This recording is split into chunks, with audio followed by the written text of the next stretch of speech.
Bonjour à toutes et à tous, voici l'analyse du SP500 et de l'euro-dollar pour le mardi 17 mars. Le SP500, après avoir rebondi à proximité d'une zone de support constituée par ses récents points bas autour de 2030 points, a rejoint une zone de résistance au sens large qui s'étend entre 2060 et 2080 points. Le débordement de cette zone rétablirait la situation haussière avec un potentiel sur les points hauts récents un petit peu en dessous de 2110 points, avec une possibilité bien entendu de monter contre l'oblique haussière de très long terme qui évolue vers 2150 points. Une rechute et une rupture de 2030 points entraînerait une baisse de plus grande envergure en direction de 2020 voire 1965 points.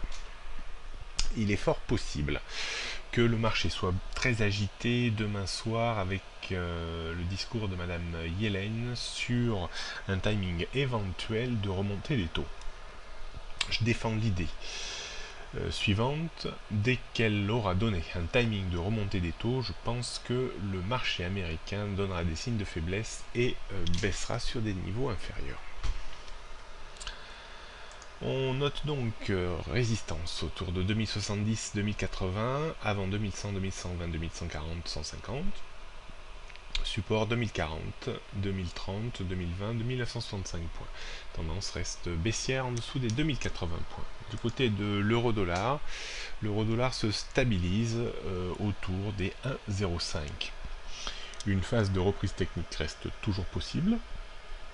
Elle prendra un petit peu de champ en cas de débordement de 1,0640, 1,0660 en direction de 1,0750-60. Et le débordement de la bande bleue graphique 4 heures que vous voyez sous les yeux permettrait peut-être une correction technique de plus grande envergure en direction de 1,11. Pour le moment, la tendance reste quand même toujours baissière, mais il n'est pas impossible qu'on ait trouvé un point bas intermédiaire vers 1,0460. On note donc première résistance 1,06 50 80 à peu près, avant 1,07 60, 1,09, 1,10, 1,11, 1,12 60. Support 1,05, 1,04 60, 1,03 50, 1,01 51. La tendance reste toujours très très baissière en dessous de 1,15. On ne peut pas abaisser ce niveau. Prochaine analyse demain mercredi.